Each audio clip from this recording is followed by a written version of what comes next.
This is the Cloud Security Today podcast, where leaders learn how to get cloud security done. And now your host, Matt Chiodi. Some of you may recall that about 3 years ago, just a little bit more than that, I left Palo Alto Networks to join a tiny pre-seed company called Serby. Well, in today's episode, we are going to be interviewing and chatting with the CEO and co-founder, Bel Lepe. Now, this is a special episode for me because what we're going to be announcing in this episode, and probably was announced maybe a little bit before this episode, is Serby's Series B funding, a $40 million raise. So we're not just going to talk about the raise, we're going to talk about the process of starting a company. We're going to dig a little bit into Bel's background. We're going to talk about the industry challenge in identity security, just around how much work is done manually. And so we're going to talk about some new research, and we're really going to dive into the background. So I hope you enjoyed this episode. I know this is some really exciting news for me, and just, between me and all of you that are listeners, I've really enjoyed my journey over the last 3+ years since leaving Palo Alto Networks. Palo Alto, quite frankly, is probably the number one or number two company that I've ever worked for in my life, but it has been so rewarding being able to watch a company grow from 0 customers to now over 100. And we're just going to talk a little bit about what that looks like and dive into the industry problems, specifically in identity security, that Serby is solving for. Enjoy the episode. Bel, welcome to the show. Matt, thank you so much. I'm looking forward to the conversation. This is going to be fun. So I want to just jump right into it. You've been building software for nearly 2 decades, from online video at scale to AI products. I'm curious, what about identity security pulled you into this space? It was a customer. Having been a founder before, you should always pay attention to the customer signal, but it was actually a customer that alerted us to this problem. And usually when a customer approaches you and says, hey, if you build a solution to this problem that we have, we'll buy it, you pay attention. And so that was the original signal. We went out and we did more research, and what we found was this problem of disconnected applications that don't support modern identity protocols like SAML, OpenID, or SCIM, was a very pervasive problem. According to Netscope, the typical business has 2,100 applications, and a corresponding study from Okta states that usually only about 10%, 100 to 200 of those applications are closely managed. And so when we heard from the customer that this problem existed, and then when we were able to independently validate the problem, it was obvious, hey, this is an opportunity to be able to go ahead and jump in and build something that is compelling. Now, the very fascinating thing is, in the 5 years since we started the company, there isn't a week that goes by when that we're not getting validation of just the size of this problem or new permutation of the problem. And so, as the expression goes, identity is the new perimeter, and there's a reason for that. It is the perimeter through which every action occurs, and there's massive opportunity to be able to provide value to customers there. What did you learn at Ooyala that shaped your approach for founding Serby? It's a weird name. It's Ooyala. Oh my gosh, I said it wrong. Sorry. Yeah, no, it's all good. One of our first investors for Ooyala actually said, this looks better than it sounds. And she was right. It was a very difficult name to pronounce, but the domain was available and also had the double O factor going for it, Google, Facebook, Yahoo. And so I guess that factored in. But, answering your question, one of the most important things that I learned from building Ooyala with my fellow co-founders, Bismarck and Sean, is that, there's a lot of focus placed on the product and the idea, but the reality is a good idea only has a shelf life of 12 to 18 months, right? If you're doing a good job, someone else will enter into the space. A lot of success hinges on the team that you assemble, because things will change, competitors will arrive, and you need to be able to continue to innovate. Again, every software lifecycle, that's every 12 to 18 months. And so we assembled a fantastic team at Ooyala, and it's ultimately what allowed us to have a great exit. We actually eventually purchased the business back and then sold it for a second time. And so going into the building of Serby, that's something that was very top of mind. I don't have a cybersecurity background, and going into Ooyala, we didn't have necessarily a video background either. And so it was critical to find folks like yourself, actually, who joined us very early on, who came from the security space and could complement the skill sets that we brought to the table. And so it all starts with the team. If you have the right team, you can build a product that customers love, and you can continue to iterate over time, again, if you've assembled the right team and continue to field the right team. So that's what's always top of mind. What did you guys do at Uyala, and were there similarities between what you were doing there and what you've been building now over the past 5 years at Serbi? I wouldn't say there are any similarities from a product standpoint. We do have some alignment with the ICP in terms of selling to folks on the marketing side of things. As far as being a security product, that's something that is somewhat atypical about Serbi, that we have the ability to sell into the line of business owner like marketing. But basically what Uyala did is we were a video platform that operated from script to screen. So we could help folks produce content, distribute content, and monetize content. So for example, if you were a fan of, or are a fan of sports and you're going to ESPN.com, for most of the 2010s, that was powered by Serbi. And so we were a video platform, kind of think of it as like a YouTube for enterprise that helped deliver tens of millions of video plays per day, help transcode content, help monetize the content. No, you actually said Serbi there because I know that's on your brain. Well, as you would expect. But sorry, that's what we did at Uyala. We helped produce a video, deliver video, and monetize video. So I want to go back to the first question again, because I think I want to just double click on it. So you're in the video space. You're working with a different customer. You discover this new issue. You mentioned quickly disconnected applications. That space is one that I think there's been growing awareness over in the industry over the last 5 or so years.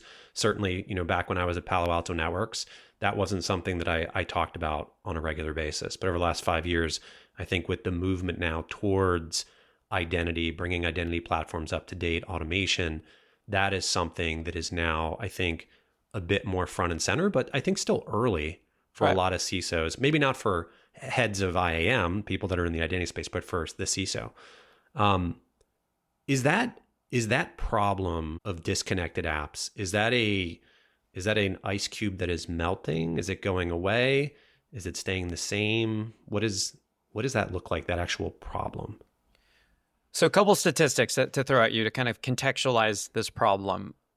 80% of all cybersecurity incidents are identity related, right? And so there's much that's made of business email compromise and ransomware. But the reality is a lateral point in those attack chains almost always involves identity, right? And when you double click into what form of identity, it's usually of disconnected identity. So just to give you a sense of the prevalence of this, again, usually there's talk about business email compromise or ransomware, but inevitably what you're actually talking about is an identity getting compromised that gives access to a mission critical system or a system that is adjacent to a mission critical system. And so underneath all of these taglines and 3-letter acronyms, it all mostly eventually boils down to identity. Now, to answer your question of, is this a melting ice cube problem, right? Are standards eventually going to win out and fix this disconnected application issue? Well, another way to think about this problem is not so much disconnected applications. It's more the fact that disconnected applications they over-index or they over-rely on humans to maintain their security posture. Because when applications can't federate or can't connect to a central identity system like an Okta, an Entra ID, a ping, a SailPoint, a CyberArk, so on and so forth, you have to depend on the end users to do mission critical tasks like make sure that former employees are offboarded, or that passwords are regularly rotated, or that MFA is enrolled on a regular basis or for all accounts. And so actually the core problem we're solving is the PEBCAC problem, right? Problem exists between chair and keyboard. And it turns out that every security chain has a permutation of the PEBCAC problem, right? Nearly 70% of all cybersecurity incidents are due to the human element. And so what we're actually building is a identity security automation platform that can help with both connected as well as disconnected applications. Because again, every security chain has a problem with the user forgetting to carry out mission critical tasks. It just so happens that it's more pronounced with disconnected applications because it's 100% of tasks, but connected applications, like Salesforce, like Google Workspace also have tasks there that Serby can jump in and help. And so that's a long-winded way of saying, no, this is not a melting ice cube problem, because so long as there's a user in the security chain, the problem will exist. And we're automating away the dependency on the human user. Is this something that immediately when I think about applications that aren't federated, whether it's on the authentication side, maybe they don't support single sign-on, you also mentioned onboarding and offboarding, so that would fall typically on the IGA side of the house. Is this something in terms of the class of applications that is this just like shadow IT? Is this just SaaS we're talking about? Like, from your experience over the last 5 years, how wide and deep is the problem? So that's a great question. And the way to think about, is this only shadow IT is in terms of kind of two layers of different types of applications. First, you've got your birthright applications. And this problem manifests a little bit less with birthright applications because historically, birthright apps, they are purchased through IT and security. And as a consequence, IT and security is able to put the hammer down and say, hey, we're not going to purchase you if you don't support modern identity protocols. And so it's relatively rare, but not unheard of, to have birthright applications that don't support modern identity protocols. Now, something that we do see with birthright apps is the SSO tax. And for mid-market customers, even if the application supports single sign-on standards, provisioning standards, deprovisioning standards, there's the security poverty line, right? There's some folks that just simply cannot afford to pay for the SSO tax, and Serby provides a mechanism there. So that's the first layer, birthright apps. But then once you move beyond the birthright apps and you start talking more about applications that are specific to line of business owners or vertical applications that are only used, for example, in healthcare, financial services, real estate, for instance, you start to see hundreds, if not thousands, of applications there that don't federate, that don't connect with the modern identity stack. And I believe the reason for that is twofold. One, once you start looking at line of business specific applications or vertical specific applications, the top 2 to 3 players have a form of a monopoly or duopoly or triopoly. Is that how you would say there are 3 players there? Oh, no, beyond 2. But let's say that's how you refer to it. But that creates a very interesting dynamic where IT security teams can't say, hey, go support it. It's like, well, I mean, you don't have very many options if you don't use us. You kind of have to pound sand and, take a long walk off a short pier because you have to work with us. And so that's a dynamic that's at play there with vertical or line of business specific applications. So there are a lot of them. And then the second dimension that's also very interesting or dynamic is that when you're selling to the line of business owner, let's be honest, someone in finance, someone in sales, someone in product, someone in marketing, they don't care if the application supports single sign-on or SCIM, which is used for provisioning and deprovisioning. And this is actually what has allowed a lot of these applications to either never adopt identity standards or to delay a substantial amount of time before they add them. I mean, let's look at something like OpenAI.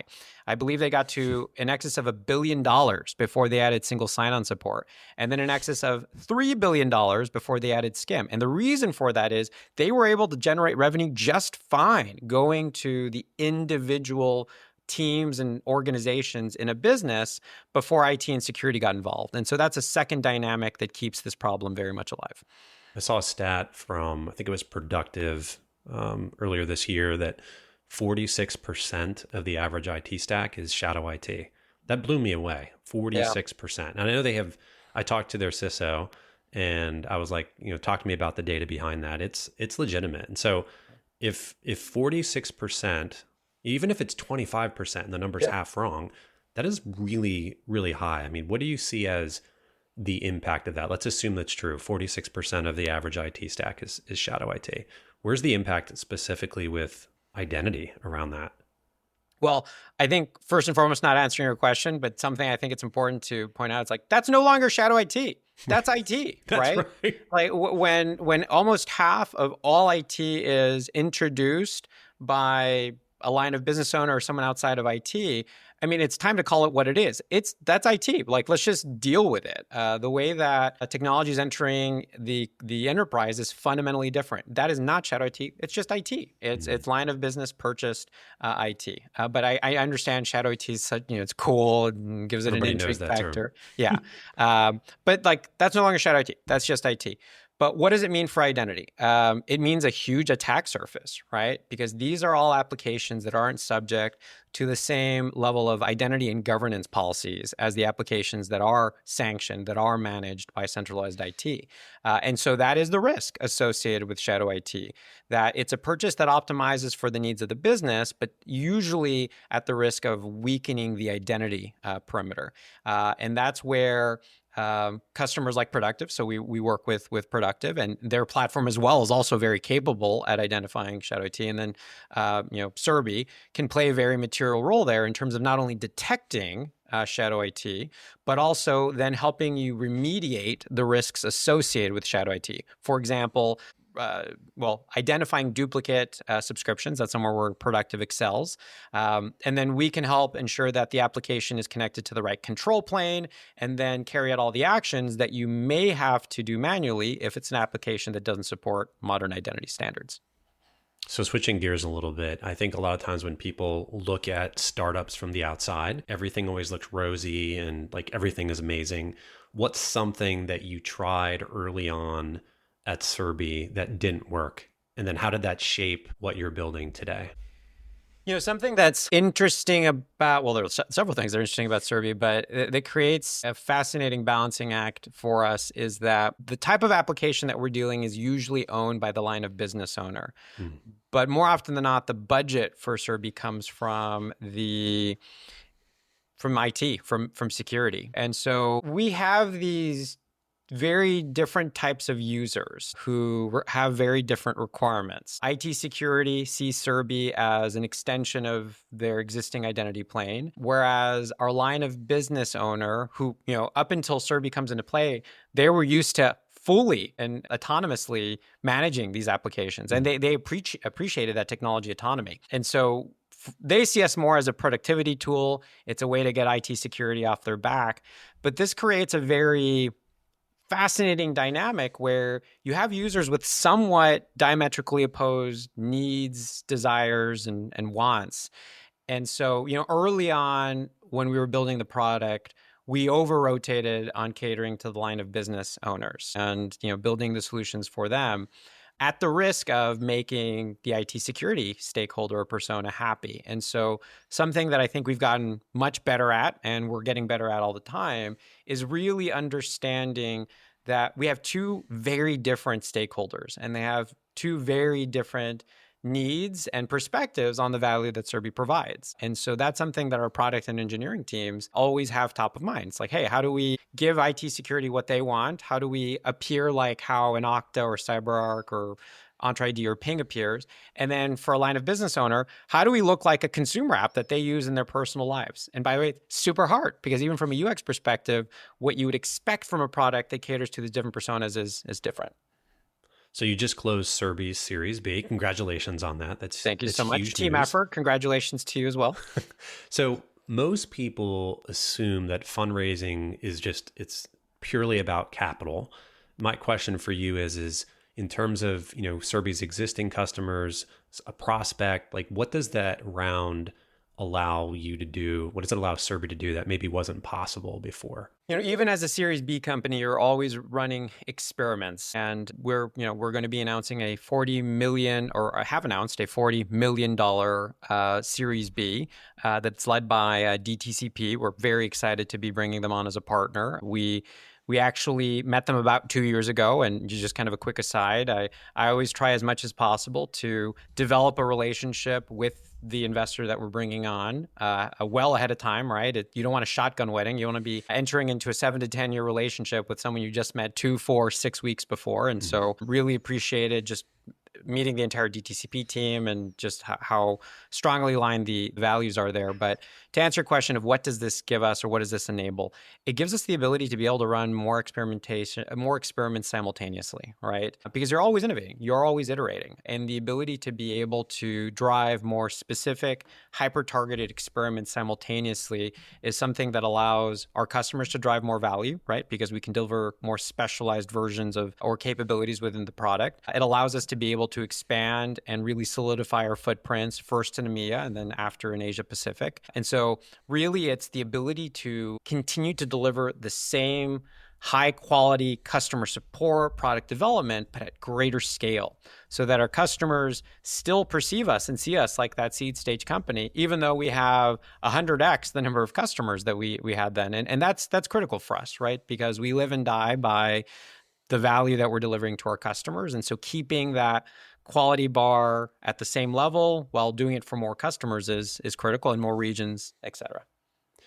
So I was doing some quick math, working with my good friend ChatGPT, just looking at, how many vendors are in the IAM and IGA market. And it's dozens and dozens that are in there. Of course, there's the very big players, which we mentioned before, the Entras, the Oktas, the SailPoints. In your view, though, I know we talked a little bit about disconnected apps as a kind of a problem, as a challenge in the space. But in your view, what part of the problem is left unsolved? So if somebody they say, hey, I'm already an Okta shop, right? Or maybe it's a big bank and they're like, hey, I've got all this M&A, right? So I have them all. I've got SailPoint, I've got Savient, I have them all. Like, what are they missing, or what is it that they can't do with those existing investments? What's that risk that's out there? It's important to frame this as not being on the identity incumbent platforms, right? It's not what they can't do. It's what the application vendors don't enable them to do, right? Because the Oktas of the world, the Pings of the world, the EntreIDs of the world, SailPoints, I'm being very careful each time I mention them because we partner with a great many of them, and they all provide very robust platforms. But that's exactly it. They provide very robust platforms. What they do very well. But then there is this domain of applications that have not developed to a standard. And as a consequence, they remain just outside the reach of these identity incumbent platforms. And so I'd argue that's not on the identity incumbents, it's on the application vendors who've decided not to observe the standard. And so that's where Serbi comes into play. That's where we bridge, quote unquote, the last mile of identity. We help bring all of those applications, workflows, and identities that don't connect or that haven't built to that standard. We provide a connective tissue so that they can actually bridge that last mile and work directly with whatever incumbent identity provider or identity governance or privileged access management or enterprise password management solution they have. So let's contextualize it a little bit. Let's say I'm a listener. I'm in a Fortune 1000 company. So I have all the tools, right? I've got one of the big incumbents. I even have some type of maybe an enterprise password manager who I enforce 2FA through through my IDP. Where do I likely have gaps still in that scenario? Absolutely. It's not uncommon for us to get on the phone and we describe the problem and we'll hear from the person on the other side. It's usually someone sitting in an identity seat that, hey, no, like all of my applications are connected. It's perfect. The identity perimeter is robust. And that's fantastic if that's the case. But, what I'll usually say is, well, let's entertain this conversation for a little bit. How do you protect your corporate credit cards and corporate banking accounts, right? Do you do business with Wells Fargo? Do you do business with Bank of America? And usually they say, yeah, we work with one of the top 4, top 5 providers. I'm like, well, where are those passwords stored? Because they don't support single sign-on, right? Your precious capital that is the lifeblood of your business, that's not behind the identity perimeter of your single sign-on provider. And it's like, oh, you're right. I don't know how finance is doing that. And so that's kind of usually the first thing. Or, let's say that they're a very popular consumer app. I'll bring up their app on the Apple App Store and I'll ask them, hey, did you know that Apple Store Connect is not federated, right? So one of your primary platforms with how you engage, someone is managing a username and password out there to protect this. How are you doing that? Because this isn't behind your single sign-on provider. And so the reality is every business has these applications that are mission critical that power a key part of their business operations or external platforms that I guess they just, because it's not owned by IT and security, it's just outside their purview. And so when you start to have that conversation and you start to quantify the impact, right? Social media is another one that we started with. One of our customers is a major healthcare and beauty provider. They spend hundreds of millions of dollars in paid social media advertising. And prior to working with us, they were spending $0 on protecting that, right? And so that is the incongruities. Those are the incongruities that exist across this domain of applications. And I'll be frank, we are yet to meet a single company who doesn't have at least a dozen applications that are mission critical that live outside the identity perimeter. So let's get to some of the research. I know that Serbi recently did some research with over 500 security pros, and so let's put some numbers on what we've been kind of talking about somewhat anecdotally. When you saw the research, was there any stat that kind of jumped out at you that made you say, like, this is exactly why we exist? There are several, but the one that is very top of mind was around the percentage of users who participated in the survey who said that certain security hygiene tasks are still manual. And specifically, it was 56% of those that participated in the survey said that doing things like password rotation, 2FA enforcement, onboarding and offboarding of employees is still handled manually. Now, why is that scary, right? According to Microsoft, 99% of cybersecurity incidents could be avoided if some form of MFA were turned on. And let me give you another statistic that's potentially horrifying. We do a lot of migrations from password vaults to our system or to another system. You've probably heard this one before, so play along and feign some ignorance around this. But if you had to guess what percentage of accounts that are eligible for MFA actually have MFA turned on, what would you guess? Less than 50%, 20%. 7%. Oh my 7%. gosh. That's way lower than I 7%. thought. Right. But I mean, this lines up with that percentage of 50, and sorry, actually it was 59% of the time they are still manually doing things like enrolling MFA. And so that's just such a powerful example of why Serbi is so helpful. We jump in and do that work that is left to humans. And let's be honest, the vast majority of the time is not actually carried out by the human end user. I think there's a big assumption. I know I would have had this assumption a couple of years ago, which again is if I've made an investment in one of the big IDPs that I can just turn on 2FA globally and it's good and I'm good to go. But looking at the statistics here, I mean, these numbers are crazy high.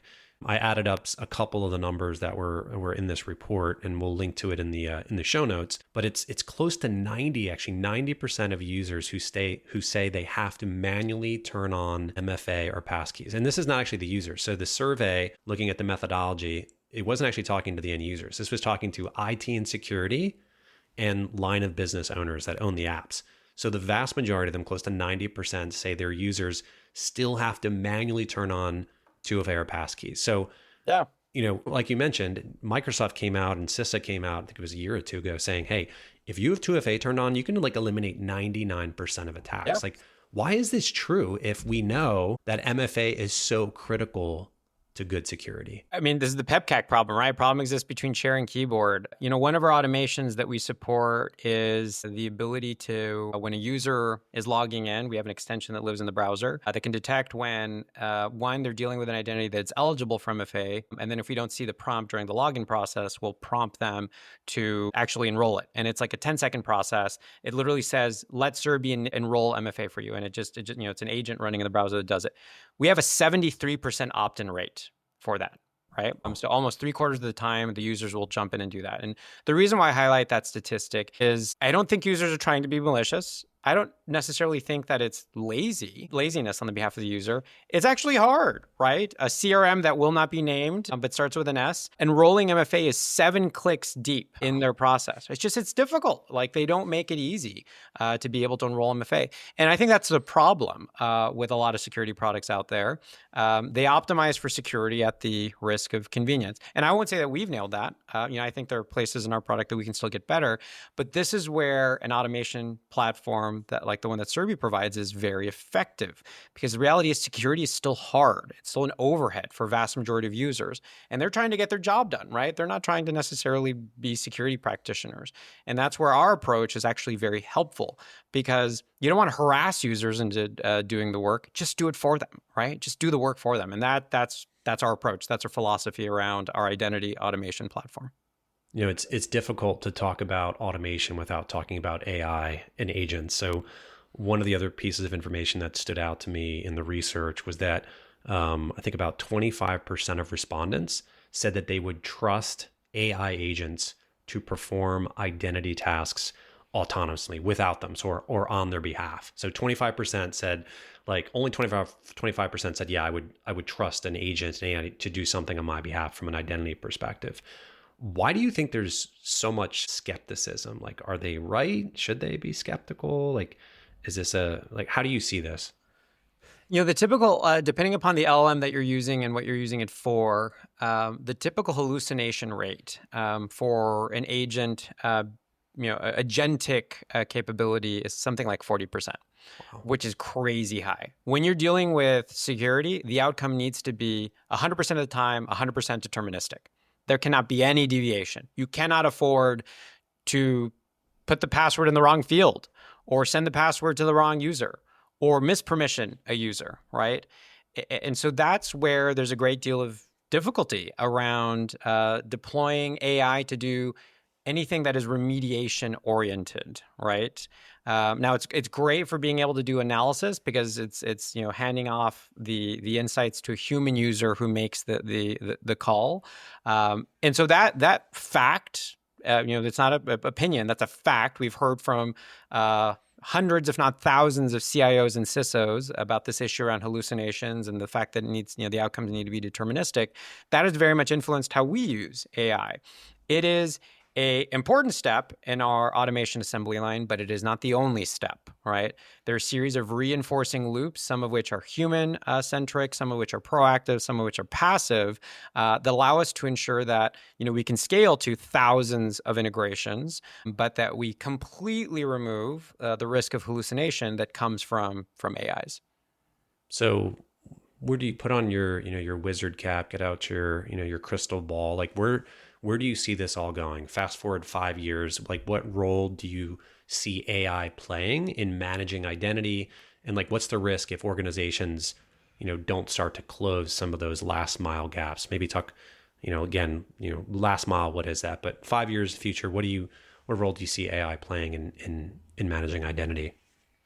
I'm going to take the optimistic tone here because I think there are a lot of doomsayers out there, and it's easy to talk about all the negative things you get from AI. And by the end of my response, hopefully you agree. The first part of the response will be a little bit negative, but the fascinating thing about security, and I've been now in the security space for half a decade, it is the asymmetric nature of it, right? The defenders need to be perfect, 100% perfect, right? Whereas the attackers only need to get through once. It's unbelievably unfair. Yeah, it's disproportionate. And so the reason why I mentioned that is it's an unfair playing field. And it's actually been the attackers, the malicious threat actors, who have, I would say, taken most advantage of generative AI so far. But over the next 3 to 5 years, as the hallucination rates improve, one of the most exciting aspects of AI is it has the potential to even the playing field. Right. And that is exciting. Right. One of the things that's often cited within the security space is there's just a real lack of deep security talent and experience. There aren't enough security practitioners. Go to virtually any Fortune 2000 company and you will see that they have, open headcount for someone on the security team. And the reality is there's not enough of it, right? Because, and especially in a down economy, whether or not you want to say that's where we are right now, though this week has been a little bit better than previous, cybercrime increases. And so the potential of AI is that it has the ability to fill that gap, make the existing security practitioners more productive, and to finally even the playing field. And so I think that's exciting, and why there is as much interest in AI as there is. You look at RSA, that happened back in April. I think one of the biggest things that was highlighted was the SOC Copilot. Right? It was a really big theme. And I think that's an indication of how this industry is thinking about AI. It's a mechanism to multiply those that are in the space and then fill in some of the empty seats that exist on the defender side. This has been super interesting. Is there anything else that you wanted to cover or highlight that I didn't ask you about? Well, if you're interested in learning more about our platform, feel free to reach out. This is the shameless plug part of the overall podcast, but feel free to reach out to me personally at bel, B-E-L, at Cerbia.com, or sales, how to spell sales, at Cerbia.com. We'd love to have a conversation. Awesome. Well, Bel, thanks for coming on the show. This has been fun. Thank you for having me. Thanks, Matt. Thank you for joining us for today's episode. To find out more, please visit us at cloudsecuritytoday.com.